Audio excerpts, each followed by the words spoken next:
Na sasa ninayo heshima kubwa kumkaribisha Mheshimiwa Dr. Tulia Ackson, Spika wa Bunge la Jamhuri ya Muungano wa Tanzania, kwa salamu fupi. Mheshimiwa Spika, karibu.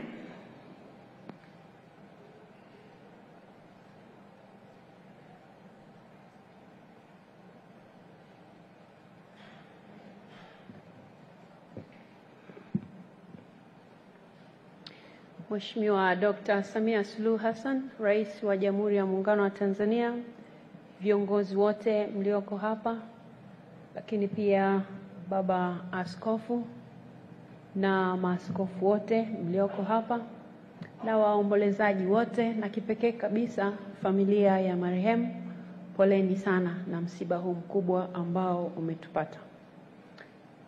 Mheshimiwa Rais, leo tunaomboleza msiba huu wa baba yetu, babu yetu, lakini kiongozi wetu ambaye wakati wa uongozi wake na baada ya kumaliza uongozi wake bado aliendelea kuwa mtu mwenye hekima, mwenye busara nyingi, mwenye uvumilivu. Na bila shaka kama alivyosema Baba Askofu alipotuendeshea ibada hapa, ni mtu aliyependa kuwa na amani na watu wote. Hayo yote ni mafunzo kwetu sisi tuliosalia kujifunza kwa ndugu yetu huyu ambaye amelala leo.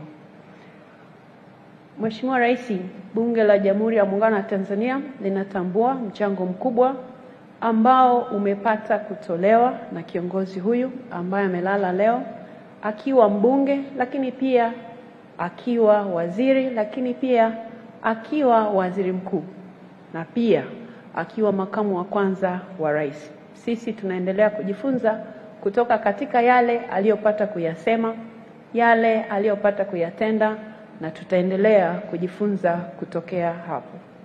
Mheshimiwa Rais, pamoja na hayo, wapo wabunge hapa hawatapata nafasi ya kuzungumza kwa sababu kiongozi wao leo nipo, lakini kipekee kabisa nitambue kwamba yupo mbunge wa jimbo hili la Mwanga, ndugu yetu Mheshimiwa Joseph Tadayo yuko hapa, lakini wapo pia wabunge wote wa mkoa wa Kilimanjaro. Pengine kwa ajili tu ya uwakilishi wote wasimame kwa sababu bunge sasa linaendelea, kwa hivyo tumekuja huku kwa uwakilishi tu, lakini nimeona mtambue kwamba na wao wako hapa kwa ajili ya kumsindikiza baba yao, kumsindikiza kiongozi wao ambaye walimheshimu sana, na naamini wataendelea kumwenzi siku zote kwa yale ambayo ameacha, na wao waendeleze kuanzia pale alipoishia yeye. Mnaweza kuketi. Baba Askofu, sisi tulioko hapa kila mmoja wetu amekusikiliza kwa makini sana, na katika hali ya kawaida tukiwa mahali kama hapa, kuna neno linasemwa alafu unasema hili naona kama linamhusu fulani, lakini kuna neno linasemwa unaona linakuhusu wewe. Kwa hivyo kila mmoja amechukua lile ambalo yeye linamhusu. Lakini mimi niliamua kusikiliza kwa makini sana ule wimbo uliokuwa unasema mbinguni tunao utayari.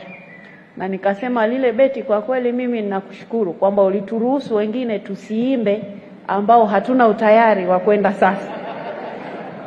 Kwa nimesema niseme hilo kwamba watu sisi ambao tuna uchaguzi mwaka huu 2025 hatujaimba ni kwa sababu si kwa sababu hatutaki kwenda mbinguni, lakini tunataka kwenda mbinguni ila baadaye.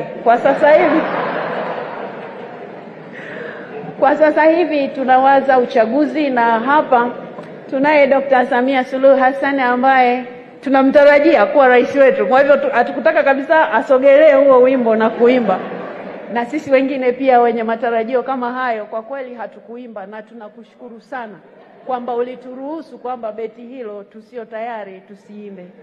Kwa hivyo ndugu zangu, tuendelee kujifunza kwa baba huyu ambaye amelala hapa, na wakati wetu utakapofika wa kuondoka watu wawe na cha kusema kile ambacho kitakuwa kinampendeza Mungu. Mungu awabariki sana. Mwenyezi Mungu ailaze roho ya marehemu alipema peponi. Amen. Asante Mheshimiwa Rais wa Jamhuri ya